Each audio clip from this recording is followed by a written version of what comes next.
ମହାପ୍ରକୃତି ମଣିଷ ସେ ମଝିରେ ରହିବେ, ଯିଏ ତମ ସେ ଅଧପତନ ତଳକୁ ଯିବେ। ବୋଲେ ପ୍ରଭୁ ଏ ଜଗତରେ ତିନିଟା ଗୁଣ ତିଆରି କରିଛୁ ଆପଣ, ତେଣୁ ଇଏ ଯାହା ଘଟୁଛି ଯାହା ହଉଛି ମଣିଷ କର୍ମ ଦ୍ୱାରା ହଉଛି, ଆଉ ପ୍ରଭୁ ଯାହା ହବ ଏ ନିର୍ବିବେକ ବିଧାତା ସବୁ ସେ ଈଶ୍ୱରଙ୍କ ଇଚ୍ଛା, ମଣିଷ ହାତରେ କିଛି ନାହିଁ ପ୍ରଭୁ। ସେଇଥିପାଇଁ ସବୁ ଆଜ୍ଞା ବିଧାତାଙ୍କ ଉପରେ ଭାରକୁ ବହନ କଲେ ଆଜ୍ଞା ସହଦେବ।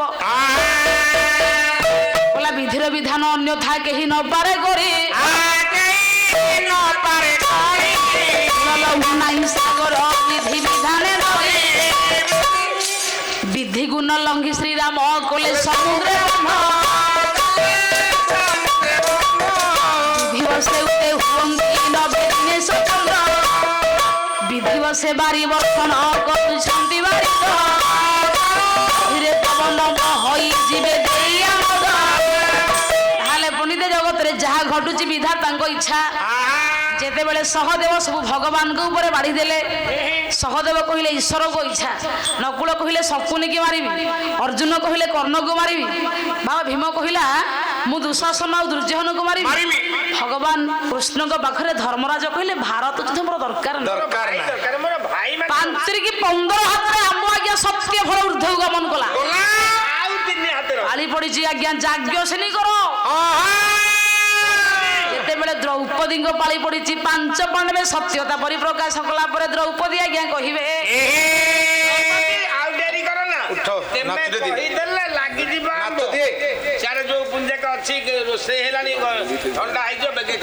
ତାହେଲେ ଦ୍ରୌପଦୀ ଭଗବାନଙ୍କୁ କହିବେ ପିଲାମାନେ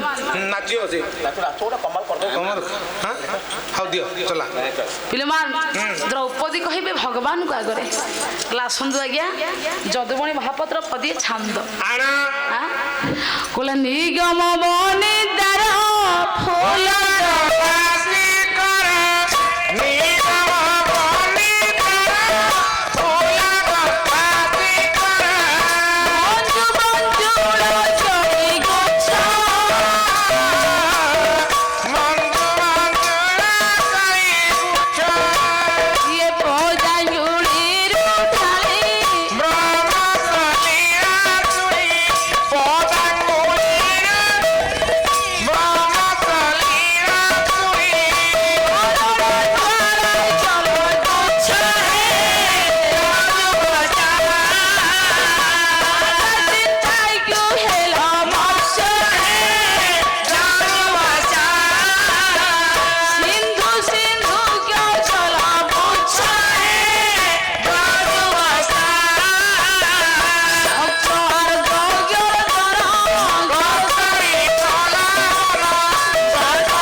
କହିଲେ ପ୍ରଭୁ ମୋ ଜୀବନର ଏତିକି ଲକ୍ଷ୍ୟ, ମୁଁ ଯେତେବେଳେ 5 ପାଣ୍ଡବ একত্রিতরে মতে যেতবে একাঠি ইয়ে সমস্তଙ୍କୁ দেখি মোর শাশু কুন্তি মতে নির্দেশ দেলে শাশুঙ্ক চরণ নীতি সেবুথিব গৃহর দেবতা মণি শাশুটি স্বামীর পূজা সিংহাসন সর্বসম্পদর খনি যেতবে মতে লাখ বিন্ধি অর্জুন কুম্ভারশালায় পৌঁছিলে কুন্তি কহিলে যাহা নিজ সমস্তে বান্টি করি খাও বলে প্রভু মো শাশুঙ্কর আজ্ঞাকে উল্লঙ্ঘন নকরি 5 পাণ্ডবଙ୍କ সহিত মোর বিবাহ করাগলা মোর ইচ্ছা নথিলা হ্যাঁ এই কথা পচারি মানে যেতলে কেহি লাখ নবিন্ধি পারিলে দ্রুপদ রাজা কহিলে আচান্যাল ব্রাহ্মণ দে লাখকু বিন্ধিব মোর কন্যা দ্রৌপদী প্রাপ্ত হইব সেটু অর্জুন ব্রাহ্মণ সমাজରୁ উঠিলে লাখ বিন্ধিলে বিন্ধিলে যেতলে বিন্ধিকি দ্রৌপদী কি সাঙ্গরে ধরিকি আসিলে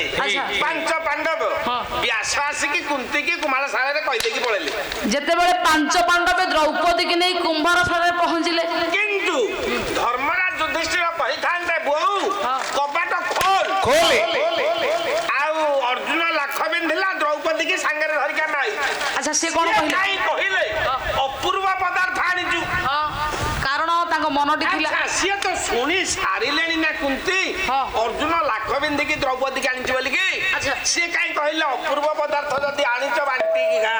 କୁନ୍ତି ଜାଣିଥିଲେ ଆଗକୁ ଭାରତ ଯୁଦ୍ଧ ଆସୁଛି, କାଳେ ଏମାନଙ୍କର ଭାତୃ ପ୍ରେମ ବିଚ୍ଛେଦ ହୋଇଯିବ। ସେଇଥିପାଇଁ ଗୋଟିଏ ସୂତାରେ 5ଟା ମଣିକି ମୁଁ ଯଦି ଗୁନ୍ଥି ଦେବି ଆଉ ପରସ୍ପର କେବେ ହେଲେ ପୁଅ ଭେଦ ଭାବ ଆଙ୍କର ରହିବନି, ଅଭିନ୍ନ ହୋଇକି ରହିବେ। ଏମାନଙ୍କୁ ଏକତ୍ରିତ କରି ସବୁଦିନ ଏକାଠି ରଖିବା ପାଇଁ କୁନ୍ତି କହିଲେ ଯାହା ଆଣିଛ ସମସ୍ତେ ବାଣ୍ଟି କରି ଖାଇଦିଅ।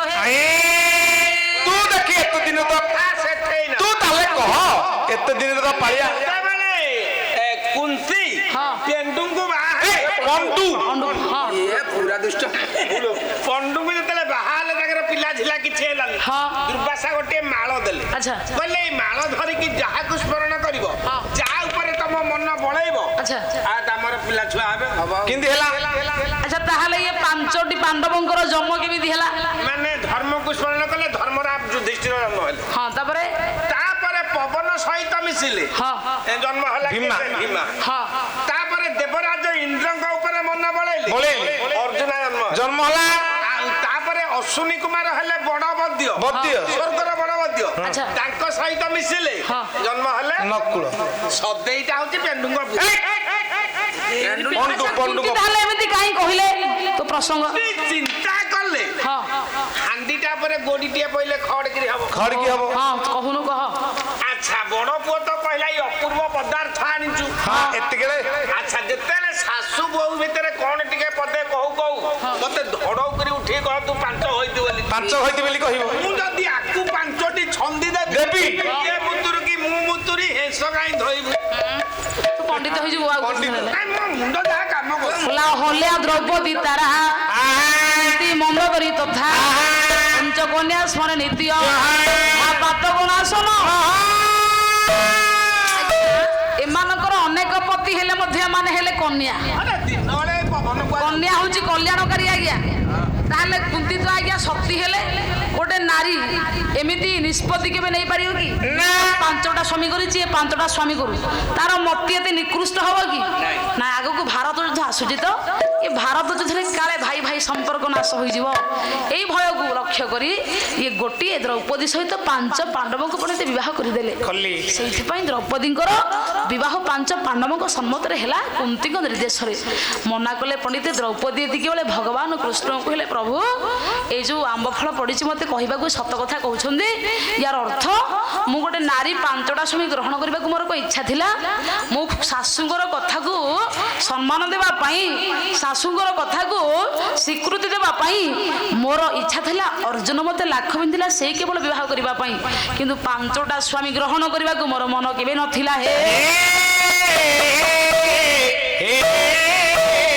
ଯେତେବେଳେ ତ ଆଜ୍ଞା କହିଲେ 15 ହାତ ଉପରକୁ ଯାଇଥିବା ଫଳ ପୁଣି ସଙ୍ଗେ ସଙ୍ଗେ ତଳେ ପଡିଗଲା। ସଭାସଦ ସମସ୍ତଙ୍କୁ କହିଲେ ଦ୍ରୌପଦୀ ମିଛ କହିଲେ, ଦ୍ରୌପଦୀ ମିଛ କହିଲେ। ତମେ ଅସତୀ 5 ପାଣ୍ଡବଙ୍କର ସତ୍ୟତା ପ୍ରତିପାଦନ ହେତୁ ଆମ ଫଳ ଊର୍ଦ୍ଧ୍ୱକୁ 15 ହାତ ଗମନ କଲା। ଏ ଦ୍ରୌପଦୀ ତୁମେ ସତ ନ କହି ମିଥ୍ୟାର ପ୍ରମାଣ ଦେଲ, ମିଥ୍ୟାକୁ ପ୍ରତିପାଦନ କଲ, ବର୍ତ୍ତମାନ ଆମ୍ବ ଫଳ ତଳେ ପଡିଗଲା। ସତୀ ଅସତୀ ବୋଲି ଦ୍ରୌପଦୀ ଯେତେବେଳେ ପାଣ୍ଡବେ କହିଲେ ଦ୍ରୌପଦୀ ଲଜ୍ଜାଶୀଳା ପଣ୍ଡିତ ଭଗବାନଙ୍କୁ ଚାହିଁଲେ ଉଠେଇଥିଲୁ 15 ହାତେ ଦ୍ରୌପଦୀ ତମର ଗୋଳମାଳ ଅଛି। ଭଗବାନଙ୍କୁ ଚାହିଁଲେ କହିଲେ ପ୍ରଭୁ ମୋ ନାଁ ହଉଛି କୃଷ୍ଣ, ଆପଣଙ୍କ ନାଁ ହଉଛି କୃଷ୍ଣ, ମୋର ବର୍ଣ୍ଣ ହଉଛି କୃଷ୍ଣ ବର୍ଣ୍ଣ, ଆପଣଙ୍କ ବର୍ଣ୍ଣ ହଉଛି କୃଷ୍ଣ ବର୍ଣ୍ଣ। ମୁଁ ଜନ୍ମ ହେଲା ବେଳେ ପ୍ରଭୁ ପ୍ରତିଜ୍ଞା କରିଥିଲି ମୋର ପତି ଆପଣ ହେବେ। ସେଇଥିପାଇଁ ପ୍ରଭୁ ଆପଣ ହଉଛନ୍ତି ମୋର ପତି, ମୋର ସଖା ରୂପୀ ଆପଣ ହଉଛନ୍ତି, ମୁଁ ସଖୀ ହେଲେ ଆପଣ ସଖା, ମୋର କୃଷ୍ଣ ହେଲେ ଆପଣଙ୍କ ନାଁ ହଉଛି କୃଷ୍ଣ, ମୁଁ ଆପଣଙ୍କର ପ୍ରିୟ ଭକ୍ତ, ଆପଣଙ୍କର ପ୍ରିୟ ଅନୁଗାମିନୀ। ପ୍ରଭୁ ମତେ ଲଜ୍ଜାଶୀଳା କରି ଆପଣ ମୋ ମୁସ୍ତକ ପ୍ରଭୁ ତଳକୁ ନୁଆଇ ଦେଲେ। ହେ ପରମ ବ୍ରହ୍ମ ମୁଁ ଜାଣିଛି ଶୁଣ। ଦୀନକୃଷ୍ଣ କହିଲେ ଭଲା ବିଚିତ୍ର କରି ଗୁରୁ ପୁତ୍ର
ସତ୍ୟକୁ ସମସ୍ତଙ୍କ ଆଗରେ କହିବା ପାଇଁ ତାହେଲେ ମୁଁ ନିଶ୍ଚିତ କହିଦେବି ପ୍ରଭୁ।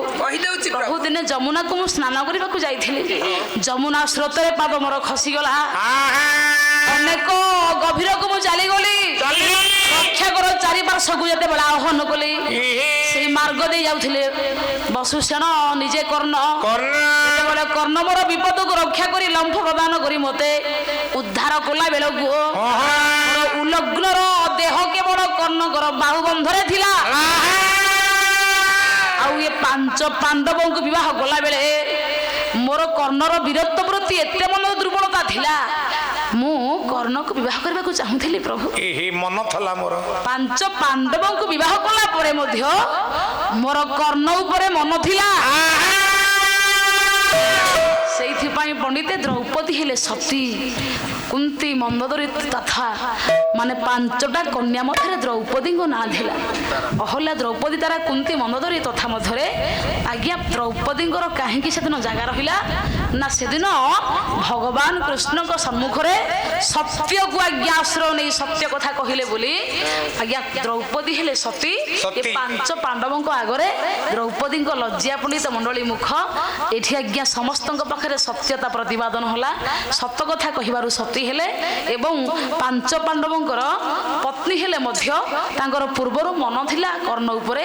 ଏ କଥାକୁ ଯେତେବେଳେ ସମସ୍ତଙ୍କ ଆଗରେ ପ୍ରତିପାଦନ କଲେ ତଳେ ପଡ଼ିଥିବା ଆମ୍ବ ଉପରକୁ ଯାଇ ଏ ସଙ୍ଗେ ସଙ୍ଗେ ଡେମ୍ଫରେ ଆଜ୍ଞା ଲାଗିଗଲା। ଏ ସମସ୍ତ କାର୍ଯ୍ୟ ସଫଳ ହେଲା ପରେ ଭଗବାନ କହିଲେ ଶୁଣ 13 ବର୍ଷ ବନବାସ ସରିଗଲା, ରାଜ୍ୟକୁ ତୁମେ ଯାଉଛ।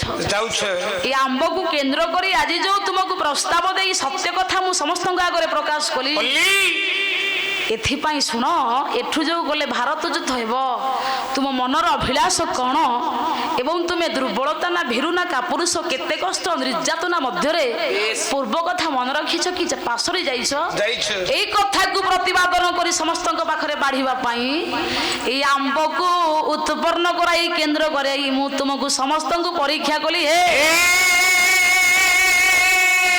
ମାନେ ବୀର ନା କାପୁରୁଷ ହେଇକି ରହିବେ ନା ଭାରତ ଯୁଦ୍ଧରେ ସମ୍ପୃକ୍ତ ହେବେ। ତାହେଲେ ପଣ୍ଡିତେ ସମସ୍ତ ପାଣ୍ଡବଙ୍କର ଆଜ୍ଞା ପୂର୍ବ ପରି ଯେମିତି ଆଜ୍ଞା ମନ ସେମିତି ଅଛି, ଯେମିତି ଭକ୍ତି ସେମିତି ଅଛି, ଭକ୍ତି କମିନି କି ପଣ୍ଡିତେ ବୃତ୍ତି କମିନି ଭଗବାନଙ୍କ ପ୍ରତି ଏବଂ ସେମାନଙ୍କ ପ୍ରତି ଦ୍ରୋହ ବି କମିନି, ଧର୍ମକୁ ରଖିବାର ସେମିତି ମଧ୍ୟ ଦୃଢ ସଂକଳ୍ପ ଅଛି। ଭଗବାନ ଏମାନଙ୍କର ମନୋଭାବକୁ ରକ୍ଷା କରି ଏମାନଙ୍କ ପ୍ରତି ତୃପ୍ତ ହୋଇ ଆଶୀର୍ବାଦ କଲେ ଏ ମହାଭାରତ ଯୁଦ୍ଧରେ ତମକୁ ବିଜୟ ଲକ୍ଷ୍ମୀର ପତାକା ମିଳିବ। ପାଇଁ ମୋର ପଣ୍ଡିତ ମଣ୍ଡଳୀ ଶାସ୍ତ୍ର କହେ କର୍ମ ଫଳ ପ୍ରାଣୀ ଅବଶ୍ୟ